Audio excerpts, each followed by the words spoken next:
Hello and most welcome my dear students. तो photosynthesis and higher plants हम पढ़ रहे हैं और ये लास्ट पार्ट होगा, that is factors affecting photosynthesis. यहाँ पे हम ये डिस्कस करेंगे कि फोटोसिंथेसिस की स्पीड को कैसे या रेट को कैसे कौन कौन से फैक्टर कंट्रोल करते हैं। चलिए शुरू करते हैं, है ना, बिना देर किए। The rate of photosynthesis is very important in determining the yield of plants including crop plants। यानी जो फसल की पैदावार होगी, जो yield होगी, उसमें फोटोसिंथेसिस की जो रेट होगी, जिस दर से, जिस स्पीड से या जिस रेट से फोटोसिंथेसिस हो रहा है, प्रकाश संश्लेषण की प्रक्रिया हो रही है, वो बहुत ही ज्यादा इंपॉर्टेंट होती है, बहुत मायने रखती है। क्योंकि उससे डिपेंड हो जाता है कि जो क्रॉप प्लांट्स हैं या जो भी और भी जो अनाज वाले पौधे हैं, है ना बच्चों, उनमें कितनी अच्छी फ्रूट बनेगी, है ना, मतलब कितना अच्छा फल प्राप्त होगा। फ्रूट बनने का मतलब यहाँ पर फ्रूट ही नहीं है, मतलब फल, मतलब जो स्टोर्ड मटेरियल है, कार्बोहाइड्रेट या जो भी कुछ वहां पर बनना है फोटोसिंथेसिस के पाथवे से, वो कितना अच्छा मिलेगा। तो इसी को हम कहते हैं yield. So that how much good quantity or good quality of yield will be there। तो ये बहुत इंपॉर्टेंट होता है कि हमें फैक्टर्स के बारे में पता रहे जो फोटोसिंथेसिस को प्रभावित कर सकते हैं। Photosynthesis is under the influence of several factors. प्रकाश संश्लेषण कई प्रकार के फैक्टर्स के प्रभाव में रहता है, बहुत सारे इन्फ्लुएंस में रहता है, और वो दोनों तरह के हो सकते हैं। आंतरिक, इंटरनल, जो प्लांट के अंदर मेटाबॉलिज्म वगैरह से हो सकते हैं, पाथवे वगैरह से, और वातावरण से भी हो सकता है, यानी एक्सटर्नल यानी बाह्य। तो फोटोसिंथेसिस जो प्रभावित होता है वो आंतरिक और बाह्य दोनों ही कारक इसमें सम्मिलित होते हैं। समझ में आ रही है ये बात आपको अच्छे से? ठीक है, चलिए डिस्कस करते रहते हैं। मैं लाइन बाय लाइन एनसीईआरटी पढ़ता रहता हूं और आपको समझाता रहूंगा। The plant factors include the number. Plant factor का मतलब क्या है? ये है आंतरिक, इंटरनल फैक्टर्स हैं। ये क्या है बेटा? इंटरनल फैक्टर्स हैं। इंटरनल फैक्टर्स में क्या है? Number, size, age, orientation of leaves, mesophyll cell, chloroplast. इसके अलावा internal CO2 concentration and amount of chlorophyll. तो देखिए, साइज हो गया, उम्र हो गया, नंबर, एज, ओरिएंटेशन, किसकी? पत्तियों की। भाई किस साइज की पत्ती है? बहुत छोटी है। कांटा हो गया है। अब कांटा हो गया तो क्या कर सकते हैं भाई? तब जाओ झूले झूलो, और क्या कर सकते हैं भाई? झूले लाल बन जाओ। और बड़ी पत्तियां होंगी, ग्रीन होंगी, साइज में ज्यादा होंगी, एज बहुत ज्यादा नहीं होगी, यंग होगा, डायनामिक होगा, स्टाइलिश होगा, डैशिंग होगा, तो खूब ढेर सारा फोटोसिंथेसिस करेगा। और उस पत्ती में मीजोफिल होगा तो एकदम छप्पर फाड़ के फोटोसिंथेसिस करेगा। क्लोरोप्लास्ट होगा, ज्यादा अमाउंट में होगा तो बहुत अच्छा होगा। इंटरनल CO2 हाई होगा तो फोटोसिंथेसिस भी हाई होगी। ये सारे फैक्टर्स, ये इसका डिस्कशन फोटो रेस्पिरेशन में आपने किया, CO2 वाले का, है ना, तो आपको समझ में आ रहा है। इसी तरह से क्लोरोफिल की मात्रा उचित होगी तो उचित मात्रा में फोटोसिंथेसिस होगा। क्लियर हो गया? ये सभी इंटरनल फैक्टर्स हैं, यानी जो प्लांट के अंदर होते हैं। ठीक है, इनसाइड द प्लांट, आंतरिक। समझ में आ गया? ओके, द प्लांट और internal factors are depend on the genetic predisposition and the growth of the plant. तो इंटरनल फैक्टर्स बहुत सारे कारणों पर निर्धारित करते हैं। जैसे अब मैं यहीं पर कैक्टस का उदाहरण लूं तो आपको पता है कि कैक्टस या ओपुन्शिया भी आप कह सकते हैं, नागफनी, है ना बच्चों। तो ये क्या है? इनकी जो लीव्स होती हैं वो तो कांटों में कन्वर्ट हो चुकी हैं, स्पाइन्स में कन्वर्ट हो चुकी हैं। तो पत्तियां तो फोटोसिंथेसिस करने से रही, क्या समझे? ये कहेंगे भाई हम तो ना करेंगे, है ना। इनकी पत्तियां कहेंगे हम तो ना करेंगे। क्यों? क्योंकि ये तो कन्वर्ट हो चुकी हैं। तब इनका जो स्टेम वाला पार्ट होता है ना, वही फ्लैशी पार्ट, वही ग्रीन कलर का हो जाता है, वहां पर पिगमेंट्स होते हैं। तो यहां पे जाहिर सी बात है कि इनको फोटोसिंथेसिस दूसरे तरीके से करना पड़ेगा, और आपको पता है कि ऐसे प्लांट्स में जो फोटोसिंथेसिस का मैकेनिज्म होता है वो एकदम बदल जाता है, और उसको हम कहते हैं CAM, CAM mechanism, crassulacean acid metabolism. तो बिल्कुल तरीका बदल गया। C3C4 के अलावा एक और तरीका इन्होंने डेवलप कर लिया, क्योंकि भाई इनको डेजर्ट में रहना है, इनकी पत्तियां नहीं है, इनको पानी का बचाव करना है, स्टोमेटा रात में खुलेगा, नॉर्मली पौधों में दिन में खुलता है। तो डिफरेंस समझ में आ रहा है बच्चों? एग्जैक्टली तो आंतरिक जो कंडीशंस हैं वो प्लांट की कैसी ग्रोथ हो रही है, कहां पर, और जेनेटिक प्रीडिस्पोजिशन यहां पर बहुत ही काम करता है। ओके, एक्सटर्नल फैक्टर्स की बात कर लें तो इनमें सनलाइट, टेम्परेचर, CO2 और O2 भी बिल्कुल इसमें एक फैक्टर होता है, CO2 कंसंट्रेशन एंड वाटर। तो ये सब जो कारक हैं ये हैं एक्सटर्नल यानी बाह्य कारक। एक एक को हम स्टेप बाय स्टेप पढ़ेंगे और समझेंगे कि किस तरह से ये प्रभाव डालते हैं। As a plant photosynthesizes, all these factors will simultaneously affect its rate। यानी फोटोसिंथेसिस की प्रक्रिया जब हो रही होती है प्लांट में, तो ये सभी के सभी, चाहे वो इंटरनल हो या एक्सटर्नल हो, सभी के सभी एक साथ अपना प्रभाव डालते हैं, और बहुत ही गहरा प्रभाव डालते हैं, बहुत ही निश्चित प्रकार का प्रभाव डालते हैं। Hence, though several factors interact and simultaneously affect photosynthesis or CO2 fixation, usually one factor is the major cause or is one of that limits the rate। मतलब ये है इस लाइन का कहने का कि मान लिया जाता है कि ये सभी फैक्टर्स तो फोटोसिंथेसिस की दर को प्रभावित करते हैं, ठीक है, क्योंकि ये आपस में इंटरेक्ट भी कर लेते हैं, ठीक, या CO2 के फिक्सेशन को प्रभावित करते हैं। लेकिन ऐसा होता है कई बार कि इनमें से कोई एक ऐसा क्या होता है फैक्टर होता है, चाहे वो एक्सटर्नल हो चाहे इंटरनल हो, वो बुरी तरह से प्रभावित करता है, वो मेजर कारण बन जाता है लिमिट, फोटोसिंथेसिस की जो दर है उसको लिमिट करने के लिए, उसको एक निश्चित क्या होता है लिमिट में, दायरे में लाने के लिए, लिमिट करने के लिए, है ना, यानी हायर रेट पे जाने से रोक देता है। अगर जो भी इंटरनल या प्लांट फैक्टर इंटरनल और एक्सटर्नल, इंटरनल या एक्सटर्नल फैक्टर्स में से कोई भी अगर ऐसी जो क्या होते हैं फैक्टर दिख रहा है, कोई भी एक फैक्टर अगर मेजर कॉज की तरह काम करने लगे, तो फोटोसिंथेसिस की दर को यह प्रभावित करेगा या लिमिट कर देगा। Hence, at any point, the rate will be determined by the factor available at सब ऑप्टिमल लेवल, यानी वो फैक्टर जो सब ऑप्टिमल लेवल पे है, हम उसको ध्यान में रखेंगे, समझेंगे और ये जानने की कोशिश करेंगे कि किस तरह से ये प्रभावित हो रहे हैं। खासकर एक्सटर्नल फैक्टर्स को हम ज्यादा अच्छे से पढ़ते हैं, ठीक है बच्चों। अब यहां पर ब्लैकमैन्स का लॉ ऑफ लिमिटिंग फैक्टर आता है, जो बहुत ही ज्यादा इंपॉर्टेंट है आपके नीट एग्जामिनेशंस के लिए। ठीक इसी तरह से पीजीटी बायोलॉजी और टीजीटी बायोलॉजी की एग्जामिनेशंस में भी ब्लैकमैन्स का लॉ ऑफ लिमिटिंग फैक्टर बहुत बार प्लांट फिजियोलॉजी में रिपीट हो चुका है, हर बार होता है, हर साल होता है। इस स्टेटमेंट को समझ लीजिए, बस आपके लिए बस ये वाले पैराग्राफ ही इंपॉर्टेंट है, बाकी डिस्कशन हम डीप करते रहेंगे। अगर आप सुनेंगे तो नो डाउट जीवन में कभी कोई प्रॉब्लम नहीं होगी इस टॉपिक से रिलेटेड। चलिए शुरू करते हैं।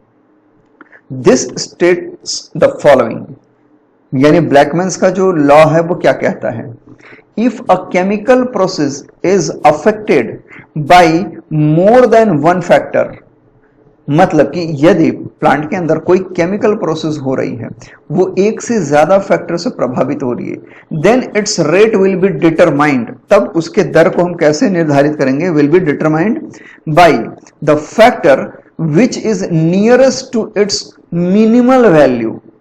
तब हम उस वो जो एक से ज्यादा फैक्टर हैं, उस फैक्टर में से हम सबसे नजदीकी उस फैक्टर को चुनेंगे जो अपनी मिनिमल वैल्यू के सबसे नजदीक हो। यानी एक से अधिक अगर फैक्टर काम कर रहे हैं तो हम केवल उसी को चुनेंगे जो ऑलरेडी बहुत ही मिनिमम वैल्यू पे काम कर रहा है, तो उसी को हम मानेंगे कि वो लिमिटिंग फैक्टर होगा। It is the factor which directly affect the process of its quantity is change, है ना। तो बिल्कुल, तो process if it's quantity is changed, तो मतलब कि अगर क्वांटिटी बदल दें तो ये बिल्कुल प्रोसेस को प्रभावित कर रहा है। और कैसे कर रहा है, एक छोटा सा एग्जांपल नीचे देखिए, आपको तुरंत समझ में आ जाएगा। तो ब्लैकमैन का नियम समझ में आया। ब्लैकमैन का नियम सिंपली ये कह रहा है कि भाई देखो, एक प्लांट है ना, ये एक प्लांट है, इसमें क्या हो रहा है, सनलाइट है, ठीक है, क्लोरोफिल है, ठीक है, CO2 है, ठीक है, वाटर है, ठीक है भाई, और फोटोसिंथेसिस यहां पर हो रही है और O2 निकल रही है, ठीक है, ये बहुत अच्छी बात है। लेकिन कोई ऐसी चीज जैसे CO2 का कंसंट्रेशन वातावरण में कम हो जाए, या सनलाइट भी थोड़ा प्रॉब्लम करे, या वाटर की अवेलेबिलिटी थोड़ी सी गड़बड़ हो, तो कुछ इस तरह का कोई फैक्टर हो जाए, कोई भी एक फैक्टर, तो जब एक फैक्टर केवल प्रभावित कर रहा है तब तो निश्चित है कि वाटर की कमी से ऐसा हो रहा है, CO2 की कमी से हो रहा है। लेकिन अगर एक साथ कई फैक्टर काम कर रहे हैं, 1 2 3 या और भी कोई फैक्टर अवेलेबल है, अब इन तीनों चारों में से हम ये पता लगाएंगे कि कौन अपने मिनिमल वैल्यू पे, जैसे CO2 का मान लीजिए सब सही चल रहा है, लेकिन CO2 का कंसंट्रेशन बहुत ही कम, एकदम मिनिमम वैल्यू पे चल रहा है ये, तो असल में ब्लैकमैन के अनुसार ये जो CO2 है ये इसकी दर को प्रभावित कर रहा है, क्योंकि जैसे ही CO2 वातावरण में बढ़ाएंगे फोटोसिंथेसिस की रेट बढ़ जाएगी। तो लिमिटिंग फैक्टर का काम यहां पे किसने किया, CO2 ने। अब आइए एग्जांपल समझते हैं। Despite the presence of a green leaf, मतलब कि चाहे ग्रीन पत्ती मौजूद हो, एंड ऑप्टिमल लाइट, चाहे बहुत अच्छी लाइट हमें प्रेजेंट हो, है ना, 680 नैनोमीटर की भी लाइट हो हमारे पास, 700 नैनोमीटर की भी लाइट हो, आपको पता फोटोसिंथेसिस इनमें बहुत अच्छी होती है, ऑलरेडी आपको मैंने ये पढ़ा दिया। CO2 कंडीशंस भी ठीक ठाक हो, CO2 कंडीशंस, द प्लांट में नॉट फोटोसिंथेसाइज, प्लांट तब भी अच्छी फोटोसिंथेसिस नहीं करेगा if temperature is very low. अब देखिए टेम्परेचर यहां पे एक बहुत बड़ा कारण हो गया। अगर टेम्परेचर बहुत ही कम है, शीत है, ठंडी है, तो ये सब कुछ अच्छे से है, मतलब कि ग्रीन पत्ती भी है, क्लोरोफिल भी है, लाइट भी ठीक ठाक है, CO2 भी ठीक ठाक है, लेकिन टेम्परेचर चूंकि कम है तो फोटोसिंथेसिस की दर अपने आप घट जाएगी। समझ में आ रहा है, यानी जैसे ही जो टेम्परेचर है वो दी जाएगी, जैसे मान लीजिए कि टेम्परेचर इस समय 5 डिग्री सेल्सियस है, बहुत स्लो है, लेकिन जैसे ही ये 20 डिग्री सेल्सियस हो गया, बढ़ा करके हमने दिया 20 से 25 डिग्री सेल्सियस किया, वैसे ही फोटोसिंथेसिस बहुत ही सुंदर तरीके से, बहुत ही एफिशिएंट मैनर में होना शुरू हो जाएगा। तो ये समझ में आ रहा ना। अब यहां पर सबसे कम वैल्यू किसकी थी, टेम्परेचर की, तो हम टेम्परेचर को ही चूज करेंगे। यही कहने का मतलब है कि the nearest to its minimal value, तो हम उस फैक्टर को चुनेंगे जो अपनी मिनिमल वैल्यू के सबसे नियरेस्ट पोजीशन पे हो, यानी ये, या इस केस में टेम्परेचर है। Okay, this leaf if given the optimal temperature will start photosynthesizing, यानी जैसे ही ऑप्टिमल टेम्परेचर देंगे वो फिर से प्रकाश संश्लेषण की प्रक्रिया को प्रारंभ कर देगा। क्या मेरी बात आपको ठीक ठीक समझ में आ गई? गुड, बहुत अच्छे समझ में आ गई हो तो इस लेक्चर को शेयर जरूर करिए, और हाँ, लाइक जरूर करिए। बहुत सारे लोग हैं लेकिन लाइक बहुत कम करते हैं। चलिए अब हम बारी बारी NCERT में जो कुछ भी फैक्टर दिया है, उसका डिस्कशन दिया है, उसको डिस्कस करते हैं और समझते हैं कि इनमें से कौन कौन से कारक वास्तव में प्रकाश संश्लेषण की स्पीड को प्रभावित करते हैं। जिसमें से सबसे पहला डिस्कशन है लाइट की, बात करेंगे हम प्रकाश के बारे में, क्योंकि प्रकाश संश्लेषण है तो प्रकाश के बिना क्या ही होगा। Okay, we need to distinguish between light quality, light intensity and duration of exposure to light while discussing the light as a factor that affects photosynthesis। अब इसका क्या मतलब है देखिए बहुत बड़ी बात लिखी है, हमें लाइट क्वालिटी की जानकारी होनी चाहिए, लाइट इंटेंसिटी की बारे जानकारी होनी चाहिए, एंड ड्यूरेशन यानी समय अवधि की जानकारी होनी चाहिए कि प्रकाश कितनी अवधि तक प्राप्त हो रहा है। ये बात समझ में आ रही है ना बच्चों?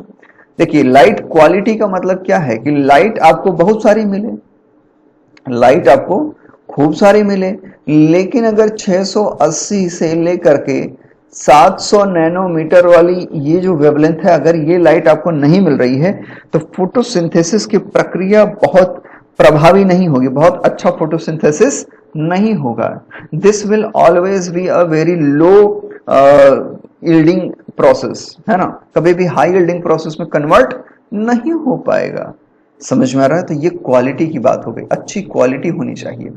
इंटेंसिटी का मतलब है कि किस क्षमता में, मतलब कितनी एनर्जी के साथ वो आपको लाइट मिल रहा है, उसकी इंटेंसिटी क्या है। अब पता चला कि भैया इतना ज्यादा हीट एनर्जी इस लाइट में आ रही है कि टेम्परेचर बढ़ के 50 या उसके ऊपर 70 डिग्री सेल्सियस हो गया। अब इसमें फोटोसिंथेसिस करेगा प्लांट की अपनी जान बचाएगा, है? प्लांट सोचेगा यार पत्ती वत्ती सिकोड़ के खड़े हो जाओ, ये तो जलाने पर लग गए हैं भाई साहब। तो ये बहुत बड़ा फैक्टर आता है लाइट की इंटेंसिटी। अब लाइट की इंटेंसिटी ऐसी है कि टेम्परेचर उसकी लीफ के सरफेस पे 30 से 35 के आसपास हो रहा है, तो एकदम खुश रहेगा plants, wow that's cool and nice, तो फोटोसिंथेसिस भी बहुत अच्छी होगी।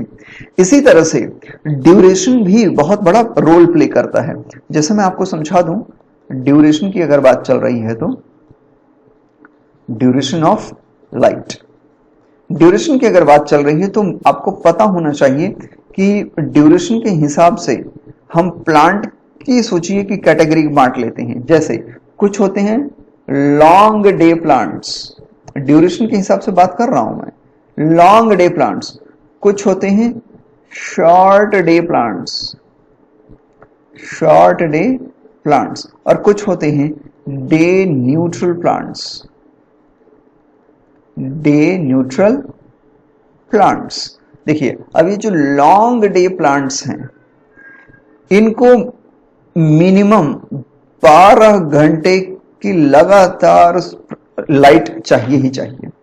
इससे एक सेकंड तो मैंने बहुत ज्यादा बोल दिया, एक सेकंड का 1000वां हिस्सा भी अगर इसको कम मिले, 1000, 10,000, 1,00,000 हिस्सा भी अगर कम मिले भाई साहब, तो ये फिर अपनी फोटोसिंथेसिस में एफिशिएंट नहीं हो पाएंगे। तो कम से कम 12 घंटे या उससे अधिक जिन प्लांट्स को एनर्जी मतलब लाइट चाहिए ही चाहिए, वो कहलाते हैं लॉन्ग डे प्लांट्स। तब इनमें फोटोसिंथेसिस और इनका प्रोडक्ट बहुत ही अच्छा हो पाता है और तब इनमें फ्लावरिंग हो पाती है। सोचिए जरा, तब तो इनमें जाकर के अच्छी फ्लावरिंग हो पाती है। वाह क्या बात है भाई। तो प्लांट फिजियोलॉजी का एक नमूना ये भी है, स्टडी करने का हमें ये फायदा है।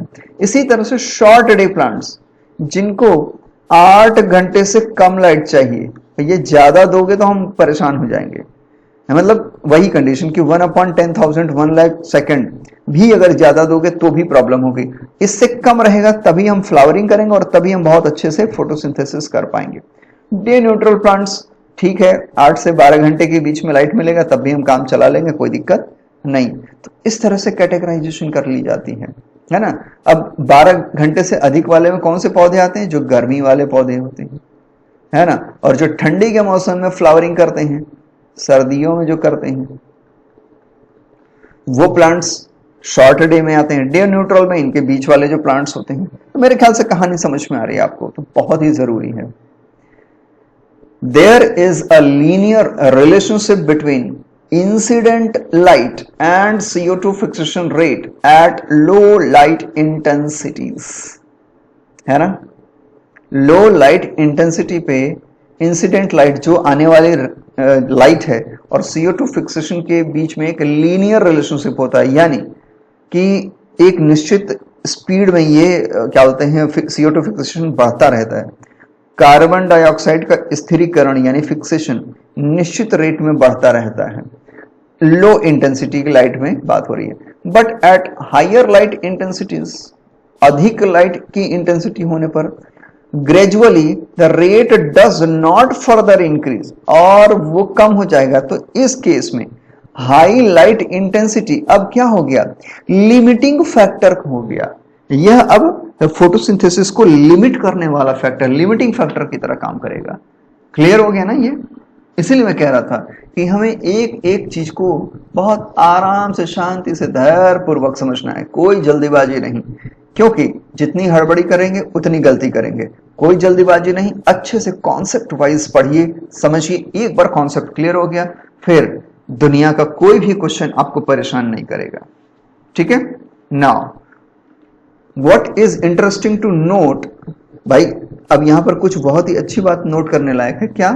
That the light saturation at occurs, light की सैचुरेशन क्या occurs at 10% of the full sunlight. जब भी फुल सनलाइट मिलेगा, ये आप याद रखेंगे, फुल सनलाइट, फुल सनलाइट अगर मिल रहा है, पर्याप्त मात्रा में सूर्य की रोशनी आपको मिल रही है, तो इसका 10% पे सैचुरेशन हो जाता है ना। फुल सनलाइट का जो 10% होता है वहीं पे फोटोसिंथेसिस सैचुरेट हो जाती है।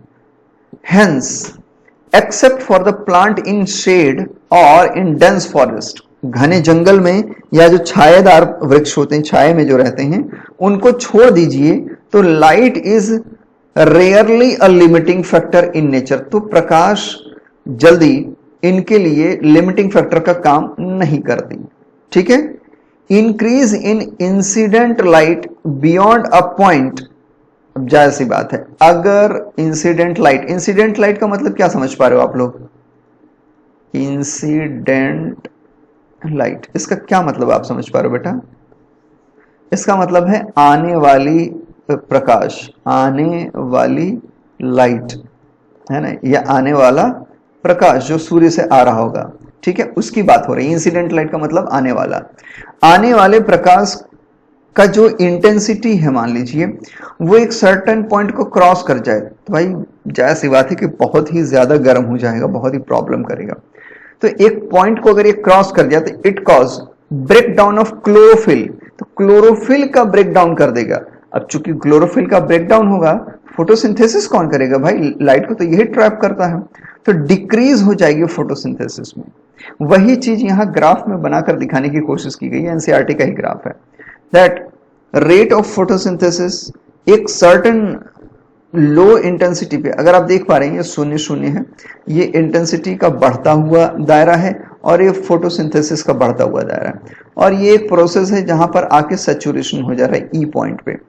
तो जैसे जैसे लाइट की इंटेंसिटी धीरे धीरे धीरे धीरे बढ़ रही है, तो ये लीनियर व्यवस्था हो रही है, यानी इधर रेट ऑफ फोटोसिंथेसिस भी बढ़ रहा है तो इंटेंसिटी बढ़ रहा है, ये भी बढ़ रहा है तो ये भी बढ़ रहा है, तो एकदम ये लीनियर अरेंजमेंट चल रहा है। लेकिन एक लिमिट आने के बाद, यानी ई पॉइंट के बराबर आने के बाद, बस यहीं पर एंड। अब अगर और इंटेंसिटी आपने बढ़ाने की कोशिश की, भाई यही मैक्सिमम पॉइंट है, जो डी है ये मैक्सिमम फोटोसिंथेसिस पॉइंट है, इसी पर डी जो पॉइंट है, इस लाइट इंटेंसिटी पर, डी वाली लाइट इंटेंसिटी पर मैक्सिमम फोटोसिंथेसिस होगा, फोटोसिंथेसिस विल बी मैक्स। ठीक है? लेकिन जैसे ही इसे थोड़ा सा भी आगे बढ़ोगे, अब ये लिमिट हो जाएगा, और अगर बहुत ज्यादा बढ़ गए तो ये फिर नीचे भी आ जाएगा, ब्रेकडाउन होगा, क्योंकि पता है कि डिक्रीज हो जाएगी फोटोसिंथेसिस। हालांकि इसमें नहीं दिखाया है, लेकिन बिल्कुल ये डिक्रीज भी हो जाएगी, और अगर लाइट ऐसी हुई कि पत्ती ही जल जाए तो फिर फोटोसिंथेसिस स्वाहा, समाप्त हो जाएगा, क्लियर हो जाएगा। लाइट एज अ फैक्टर समझ में आ गया सबको? गुड। अब चलिए CO2 की बात कर लें, CO2 कंसंट्रेशन की। देखो ये तो बहुत सिंपल है, आपको पता है कि CO2 वातावरण में ठीक अमाउंट में रहेगा, अच्छे अमाउंट में रहेगा, तभी फोटोसिंथेसिस अच्छे से होगी। ठीक है? अगर बहुत कम रहेगा तो भी प्रॉब्लम है, और एक्सट्रीमली हाई कंसंट्रेशन हो जाए अगर वातावरण में, तब भी प्रॉब्लम है। तो कंसंट्रेशन CO2 का बिल्कुल डिटरमाइंड तरीका है। फिर भी पढ़ते हैं। Carbon dioxide is major limiting factor for photosynthesis. तो लाइट में आपने देखा कि अगर फुल लाइट अवेलेबल है तो उसका 10% जो होता है, सनलाइट का 10% उस पर सैचुरेशन आ जाती है, अब उसी पे वो फोटोसिंथेसिस होती रहेगी, अगर वो जंगल में, घने जंगल में या किसी शेड वाली प्लेस में नहीं है। लेकिन CO2 की बात करें तो CO2 का कंसंट्रेशन ना बुरी तरह से प्रभावित करता है, क्योंकि CO2 ही वो मॉलिक्यूल है जिसका वास्तव में फिक्सेशन होता है। Okay, the concentration of carbon dioxide is very low in atmosphere. आपको पता ही है कि मतलब 0.03 से 0.04% ही CO2 पाई जाती है टोटल एयर के कॉम्पोजिशन में, है ना। इसमें नाइट्रोजन सबसे ज्यादा है, ऑक्सीजन है, और भी मॉलिक्यूल्स और भी गैसेस हैं, लेकिन CO2 की मात्रा बहुत ही कम है, और आप देख पा रहे हैं 0.03 से 0.04% में है। Increase in concentration up to 0.5% can cause an increase in CO2 fixation rates। मतलब कि जैसे जैसे CO2 का कंसंट्रेशन बढ़ रहा है, कहां तक, 0.05 तक, तब तो CO2 का फिक्सेशन भी बढ़ जाएगा, मतलब फोटोसिंथेसिस बढ़ जाएगी। लेकिन जैसे ही CO2 का कंसंट्रेशन 0.05 के लेवल को जंप करके ऊपर जाएगा, और जितना ऊपर जाएगा उतनी समस्या होगी। यानी CO2 अब यहां पर लिमिट कर देगा फोटोसिंथेसिस को। Beyond this level can become damaging over longer periods. तो ज्यादा दिनों तक, ज्यादा समय तक अगर CO2 हाई कंसंट्रेशन में रह गया, हाई मतलब कितना, 0.05% के ऊपर रह गया, तो डैमेज कॉज कर देगा और प्लांट की डेथ तक हो सकती है। Okay, the C3 and C4 plants respond differently to the CO2 concentrations. अब ये कहानी तो आपको पहले ही समझ में आ चुकी, पिछले लेक्चर में जो मैंने फोटो रेस्पिरेशन बताया था कि भाई फोटो रेस्पिरेशन शब्द आया ही क्यों, क्योंकि यहां पर CO2 जो है वो एक फैक्टर की तरह काम कर रहा है, वो C3 के लिए अलग रिस्पॉन्ड कर रहा है, C4 के लिए अलग कर रहा है, तो यहां पर एक साइकिल अलग से चलने लगती है, C2 साइकिल, यानी फोटो रेस्पिरेशन। फोटो रेस्पिरेशन केवल C3 साइकिल में चलती है, वो C4 में चलती ही नहीं है, ठीक है ना। इसीलिए C3 और C4 का जो रिस्पॉन्स है CO2 कंसंट्रेशन के लिए वो ऑल टुगेदर डिफरेंट है। At low light conditions neither group respond to high CO2 conditions. मतलब कि अगर लाइट कंडीशंस बहुत लो है, डिम लाइट है, तो चाहे वो C3 पौधा हो चाहे C4 हो, कोई भी CO2 के कंसंट्रेशन पर रिस्पॉन्स नहीं करेगा। अगर हाई कंसंट्रेशन है तो कोई भी इनमें से हाई CO2 कंडीशन को रिस्पॉन्स नहीं देगा, ठीक है ना। एट हाइयर लाइट इंटेंसिटी, जब लाइट की इंटेंसिटी बहुत अधिक होती है तो आपको पता है कि C3 स्लो हो जाता है, C3 काम नहीं करता है। Both C3 and C4 plant show increase in the rate of photosynthesis. लेकिन जैसे ही ये हाई लाइट इंटेंसिटी और थोड़ी सी हाई होगी, मतलब हाइयर कंडीशन में आएगी, तो आपको पता है कि अब C3 की जान जानी शुरू हो जाती है। लेकिन C4 के साथ ऐसा नहीं होगा, वही चीज आगे आपको अभी देखने को मिलेगा। What is important to note that, मतलब नोट करने वाली बात है, तो आप भी नोट कर लीजिए। C4 plant show saturation at about 360, note कर लीजिए भाई साहब इसको, 360 μl per liter, while C3 respond to increased CO2 concentration and saturation is seen only beyond 450 μl per liter। ये समझ में आ रहा है। Thus, current availability of CO2 levels is limiting to the C3 plants। तो C4 और C3 का ये एक बहुत बड़ा डिफरेंस है, ठीक है ना। इसलिए C4 पौधे ज्यादा अच्छे से काम कर पाते हैं और C3 कम अच्छे से काम कर पाते हैं। The fact that C3 plants respond to the higher CO2 concentration by showing, अब हाइयर कितना, 450 आप देख पा रहे हैं ना, और जबकि ये 360 तो बहुत ही कम है ना, 90 μl पर लीटर की डिफरेंस है भाई। तो C4 प्लांट बहुत जल्दी अपना काम शुरू कर देते हैं, बहुत एफिशिएंट मैनर में करते हैं, हाँ। the fact that the C3 plants respond to the higher CO2 concentration by showing increased rate of photosynthesis leading to the higher productivity has been used for some greenhouse crops, जैसे कि tomato है, bell pepper है. They are allowed to grow in CO2 enriched atmosphere, है ना, और वहां पर वो अच्छी यील्ड प्राप्त करते हैं. तो C4 और C3 पौधे की एक बहुत बड़ी डिफरेंस आपको समझ में आ रही है. ठीक है, यानी एक ठीक ठाक CO2 अमाउंट जब अवेलेबल हो और आपको दिख रहा है लगभग कितना 450 म्यूल के ऊपर, तो C3 पौधों को कोई खास दिक्कत नहीं होती और C4 को तो कभी नहीं होती है. बहुत ज्यादा एफिशिएंट है क्योंकि वो 360 म्यूल पर लीटर के ऊपर शुरू कर देते हैं काम और करते ही रहते हैं लगातार, जबकि ज्यादा इंटेंसिटी होने पर C3 स्लो हो जाते हैं.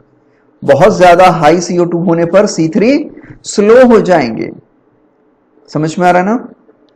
Okay, good. टेम्परेचर की बात करते हैं. भाई टेम्परेचर किस तरह से प्रभाव करता है तो आपको पता ही है. बहुत कम टेम्परेचर होगा तो भी फोटोसिंथेसिस में दिक्कत होगी, बहुत ज्यादा टेम्परेचर होगा तो भी दिक्कत होगी. हालांकि यहां भी C3 और C4 का रिस्पॉन्स थोड़ा थोड़ा डिफरेंट होगा. C3 पौधे टेम्परेचर को लेकर काफी सेंसिटिव हैं, C4 टॉलरेट कर सकते हैं हाई टेम्परेचर को भी. तो आइए लाइन को पढ़ते हैं और समझते हैं. The dark reaction being enzymatic, क्योंकि इनमें एंजाइम्स बहुत ज्यादा इन्वॉल्व हैं तो टेम्परेचर बहुत इंपॉर्टेंट हो जाता है, तो टेम्परेचर कंट्रोल्ड हो जाते हैं, है ना. Though the light reaction are also temperature sensitive, they are affected to a much lesser extent. तो लाइट रिएक्शन बहुत ही कम एक्सटेंट पे प्रभावित होता है, लेकिन डार्क रिएक्शन बहुत ही ज्यादा. The C4 plants respond to higher temperatures. C4 plants higher temperature पे बहुत अच्छा रिस्पॉन्स करते हैं and show higher rate of photosynthesis. मतलब कि हाई टेम्परेचर को इजीली C4 प्लांट्स टॉलरेट कर ले रहे हैं, है ना, इसलिए फोटोसिंथेसिस हायर रेट पे कर ले रहे हैं. While C3 plants have a much lower temperature optimum. क्या समझ में आया? तो C3 प्लांट्स के लिए टेम्परेचर एक बहुत बड़ा लिमिटिंग फैक्टर का काम कर देता है. अब बहुत गर्मी का मौसम में फोटोसिंथेसिस रुक जाती है, याद रखेंगे आप. The temperature optimum for the photosynthesis of different plant also depend on the habitat. रेगिस्तान का अलग, पहाड़ पे अलग, और जो ग्राउंड है, जो सॉइल है, मतलब जो क्या कहते हैं प्लेन एरिया है जिसको मैदान कहते हैं, मैदानी इलाकों में अलग.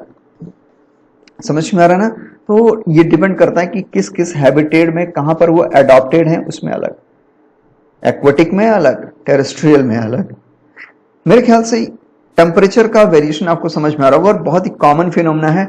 आपने अपने अगल बगल प्लांट्स को कई बार देखा होगा, पत्तियों को सिकोड़ते हुए सुबह के समय खोल लेते हैं और जैसे जैसे दोपहर आते मुरझाना शुरू कर देते हैं. तो टेम्परेचर यार सच में बहुत प्रभावित करता है.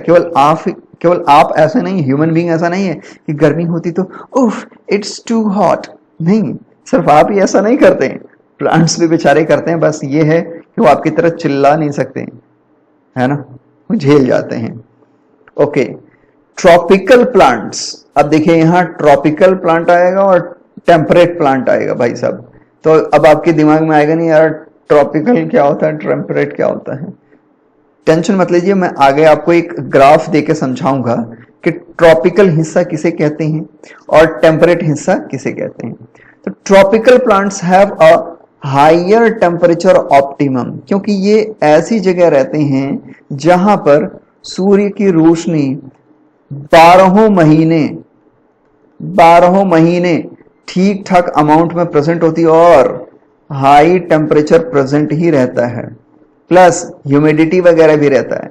ठीक, लेकिन the plants adapted to temperate climate they require low temperature, क्योंकि ज्यादा हाई हो गए. लो मतलब ऐसा भी नहीं कि 0 डिग्री सेल्सियस कर दीजिए, है ना. लो मतलब इनके कंपैरिजन में लो, है ना, क्योंकि ज्यादा कर देंगे तो ये मर जाएंगे. अब आपके दिमाग में ये बन नहीं रहा होगा ना कि टेम्परेट कहाँ और ट्रॉपिकल कहाँ, आइए यहाँ पे समझते हैं। एकदम ध्यान से समझना बच्चों। ये एक छोटा सा मानचित्र है जिसको आप ग्लोब भी कई बार कहते हैं, ठीक है। इस छोटे से मानचित्र में ये है 0 डिग्री इक्वेटर जिसको आप कहते हैं, जिसको आप विषुवत रेखा भी कहते हैं, ठीक है। हिंदी में क्या कहते हैं? विषुवत रेखा। तो ये 0 डिग्री है। अब आपको पता है कि जो सूर्य देवता हैं वो सूर्य देवता ये जो 23.5 डिग्री 23.5 नॉर्थ और उतना ही 23.5 डिग्री के आसपास 23.5 साउथ, हालांकि थोड़ा बहुत ये पृथ्वी झुका रहता है लेकिन फिर भी एक मोटा मोटा रफ आइडिया बता रहा हूं मैं। तो 23.5 डिग्री नॉर्थ और 23.5 डिग्री साउथ, दोनों को मिला दीजिए। 23 कितना हो गया? 46 और हाफ हाफ मिला देंगे 47। तो ये जो 47 डिग्री का आपको मूवमेंट दिख रहा है, यहां पे सन लगातार बना रहता है, जिसकी वजह से यहां पर गर्मी बहुत रहती है और इसलिए रेड कलर का दिखाया हुआ है ना। गर्मी रहती है इसलिए ये एरिया रेड कलर का दिखाया है। अब अगर आप मैप में देखिए तो साउथ अमेरिका, अफ्रीका, इंडिया का साउथ इंडिया वाला पूरा पोर्शन, ऑस्ट्रेलिया का ऊपर का हिस्सा और भी बहुत सारे हिस्से यहां पर क्या हो रहे हैं? बहुत ही गर्म रहते हैं। ये होते हैं ट्रॉपिकल प्लांट्स। यहां पर जो भी प्लांट पाए जाएंगे इसको हम कहते हैं ट्रॉपिकल प्लांट्स। क्यों? क्योंकि ये ट्रॉपिक ऑफ कैंसर और ट्रॉपिक ऑफ कैप्रिकॉन मतलब कर्क रेखा और मकर रेखा के बीच में आते हैं। तो इन सभी को आप कहते हैं ट्रॉपिकल प्लांट्स। लेकिन जैसे ही उसके ऊपर आप जाना शुरू करते हैं तो शीतोष्ण हिस्सा आता है। सब ट्रॉपिकल जोन यानी शीतलता भी है और यहाँ पे उष्ण भी है यानी थोड़ी सी गर्मी भी है। यहाँ के प्लांट का एडाप्टेशन अलग होगा। जो ट्रॉपिकल में है उनके प्लांट का एडाप्टेशन अलग होगा, ये बहुत ही गर्म होंगे। तो यहाँ पर चूंकि हल्का ठंडा मौसम भी आता है तो यहाँ पर टेम्परेचर जो खासकर उत्तर प्रदेश क्या बोलते हैं मध्य प्रदेश का ऊपर का हिस्सा जो नॉर्दर्न पार्ट है, उसी तरह से क्या बोलते हैं बिहार का हिस्सा हो गया, तो ये सब हिस्से क्या आते हैं आपके सब ट्रॉपिकल जोन के हिस्से में आते हैं जो हिमालय के आसपास का। और फिर उसके ऊपर तो ठंडा प्रदेश होता है टेम्परेट, है ना। टेम्परेट जहां पे टेम्परेचर बहुत ही सुहावना रहता है, 20 डिग्री सेल्सियस से लेकर के मतलब 0 से 20 के बीच में ये झूलते रहते हैं और साल भर लगभग 15 से 20 डिग्री सेल्सियस का टेम्परेचर मेंटेन किए रहते हैं। तो बहुत ही सुहावना सा मौसम होता है। तो इनका यहाँ पे जो प्लांट्स होंगे वो अलग तरीके से बिहेव करेंगे क्योंकि उनका एडेप्टेशन अलग हो गया। और पोलर तो पूछिए मत, वहां तो 0 के नीचे ही टेम्परेचर रहता है, -50 -40, तो वहां का बिल्कुल अलग बिहेवियर होगा। तो मेरे ख्याल से जो टेम्परेचर में आपने ये वाली लास्ट वाली लाइन पढ़ी कि tropical plants have a higher temperature optimum than the plants adapted to the temperate climate, है ना। तो अब आपको ये वाला देख के समझ में आ गया कि टेम्परेट क्लाइमेट क्योंकि ये ऑलरेडी ठंडा है तो प्लांट्स भी उसी तरह से अडॉप्ट हो गए हैं, तो थोड़ा लो टेम्परेचर रहेगा तब भी ये अपना काम शुरू कर देंगे, यहीं पे इनका ऑप्टिमम आ जाएगा। लेकिन ये जो इक्वेटर के अगल बगल ट्रॉपिक ऑफ कैंसर और कैप्रिकॉन के बीच में जो प्लांट्स पाए जाएंगे, अब क्योंकि इनका एडॉप्टेशन ही उसी रूप में हुआ है, गर्म मौसम में हुआ है, तो इनका जो टेम्परेचर ऑप्टिमम होगा वो टेम्परेट के कंपैरिजन में क्या होगा? ज्यादा होगा, थोड़ा सा हाई होगा। मेरे ख्याल से अब आपको क्लियर हो गया। तो ये थे कुछ बहुत ही इंपॉर्टेंट फैक्टर्स जो कि प्लांट की फोटोसिंथेसिस के रेट को कंट्रोल करते हैं, प्रभावित करते हैं, ठीक है। अब इसमें एक फैक्टर आता है वाटर। दुनिया में सब कुछ हो, वाटर ना हो, कर लो भाई फोटोसिंथेसिस, इतनी ही हिम्मत है तो नहीं हो सकता। तो ये तो भाई सब सबका बाप निकल गया, है ना। Okay, good. Even though water is one of the reactant in light reaction, the effect of water as factor is more, बहुत ही ज्यादा होता है, through its effect on plants rather than directly on photosynthesis, है ना। तो photosynthesis पे तो directly ये प्रभाव नहीं डाल रहा है, लेकिन पूरे के पूरे प्लांट पे ही प्रभाव डाल रहा है। अब जब पूरा का पूरा प्लांट ही डरा सहमा रहेगा, क्या ही फोटोसिंथेसिस करेगा। तो इसका कहने का मतलब ये है कि भले ही फोटोसिंथेसिस पर डायरेक्टली प्रभाव दिखे ना दिखे, पूरे के पूरे प्लांट पे ही इसका प्रभाव दिखता है। और हम कह सकते हैं कि भाई बिल्कुल फोटोसिंथेसिस बहुत बुरी तरह से इससे प्रभावित होगा। वाटर स्ट्रेस यानी वाटर की कमी जब होगी, causes stomata to close, stomata बंद हो जा भाई, hence reducing the CO2 availability. Water की कमी हो गई, स्टोमेटा बंद हो गया, CO2 नहीं मिलेगा, फिक्स क्या करेंगे? फिक्स क्या होगा? CO2 को फिक्स ही करेंगे तभी तो ग्लूकोज बनेगा। अब CO2 मिलेगा नहीं क्योंकि स्टोमेटा बंद, तो फिक्स क्या होगा? कुछ भी नहीं। आ गया समझ में? गुड। इसलिए वाटर बहुत ही इंपॉर्टेंट फैक्टर हो जाता है।